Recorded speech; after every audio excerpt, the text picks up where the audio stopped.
Hola, ¿cómo estás? Mi nombre es Marco Tulio, soy profesor y esto es Leer para Crear. En estos últimos días en México se ha hecho un escándalo tremendo porque una de las ministras de la Suprema Corte de Justicia de la Nación, el máximo tribunal de este país y donde deberían estar los juristas, los abogados y abogadas más destacadas, honorables y preparadas de este país, pues se descubrió que hay una sospecha bastante grande, casi comprobada, de que una de ellas, la ministra Yasmín Esquivel, plagió su tesis de licenciatura y hizo pues finalmente un robo intelectual, porque al final de cuentas el plagio es un robo intelectual del trabajo que pertenecía a otra persona y lo hizo pasar por propio.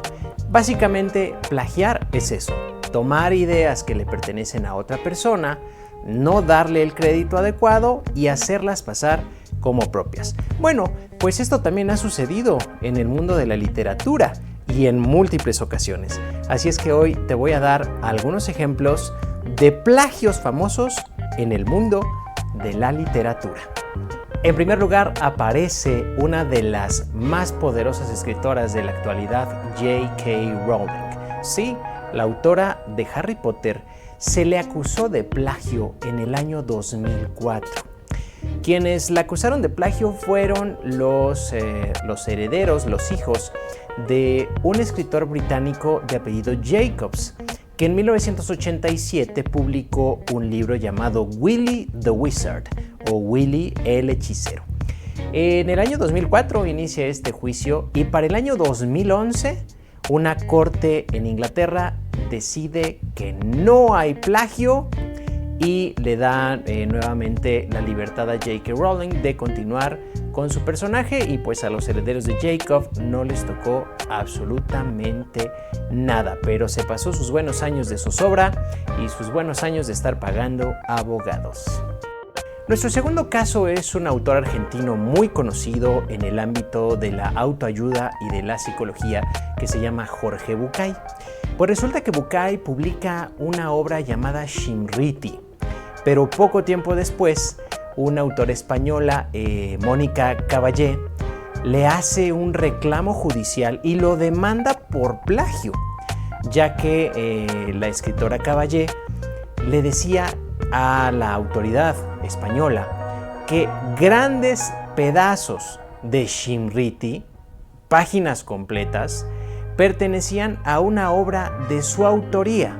Finalmente, tras hacer esta denuncia y hacer el correspondiente proceso legal, Bucay terminó aceptando que efectivamente sí había tomado partes de la obra de Mónica Caballé y que se debía simplemente pues a un error a la hora de citar los textos. En tercer lugar tenemos a un escritor que se llama Arturo Pérez Reverte, que a lo mejor no te suena demasiado su nombre, pero seguro que sí te va a sonar una de sus obras más famosas, La Reina del Sur, que se convirtió en una narcoserie. Pues resulta que este autor, Antonio Pérez Reverte, es acusado de plagio por un director de cine llamado Antonio González Vigil. Pérez Reverte había publicado un libro titulado Gitana y el director González Vigil decía que eso era un plagio de una obra propiedad de él que previamente se había publicado y que se llamaba Corazones Púrpura.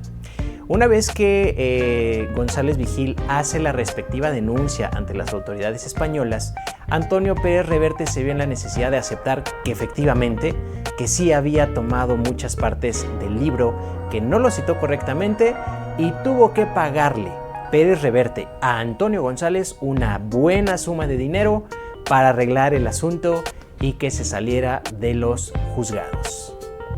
Número 4. Alfredo Bryce Echenique es un escritor peruano perteneciente a una de las familias más influyentes y poderosas de aquel país de América del Sur.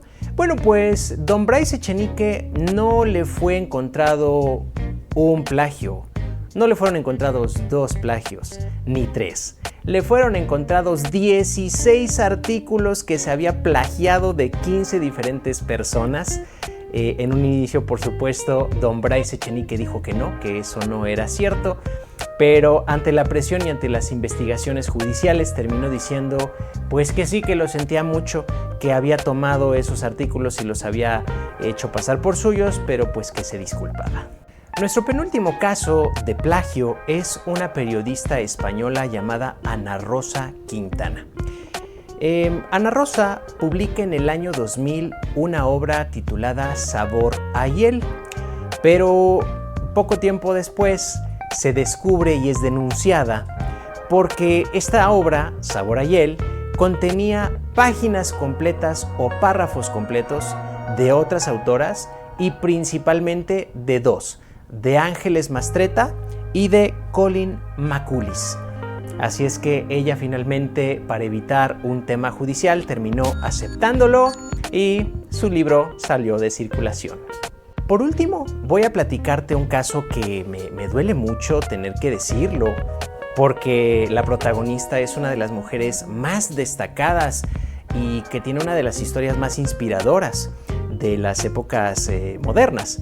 Te estoy hablando de Helen Keller, una autora estadounidense que durante el siglo XIX y siglo XX destacó por ser una intelectual muy importante, primero que nada por ser mujer, segundo por haber hecho obras muy importantes, pero quizás lo más destacado de Helen Keller es que ella era sorda y era invidente, o sea, no veía y no escuchaba, y sin embargo ella se convirtió en una de las intelectuales más famosas de nuestras épocas. Bueno, pues ella tampoco se libró del plagio, porque cuando a sus 11 años publicó un cuento llamado El Rey Congelado, otra autora llamada Margaret Carby la denunció por plagio, ya que había similitudes extremadamente evidentes con un cuento que ella había publicado unos años antes y que se llamaba El Hada Congelada.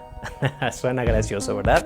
No hablo del helado, sino un hada, con H-A, el hada congelada. Así es que pues Helen Keller realmente nunca aceptó haber plagiado. Ella dijo que pues solamente se parecían, pero pues esta es una pequeña anécdota, una pequeña manchita en la brillante carrera y en la brillante vida de Helen Keller. Así es que bueno, pues estos son algunos ejemplos, hay muchos más. Y recuerda, si vas a hacer una tesis, si vas a hacer un trabajo, si vas a hacer algún tipo de material intelectual, asegúrate de que si te inspiras en otras personas, las cites correctamente, porque si no, puedes perder tu asiento como presidente o presidenta de la Suprema Corte de Justicia de la Nación y quedar muy mal, quedar muy mal. Nos vemos en la siguiente, sigamos leyendo, no plagiemos y hasta la próxima.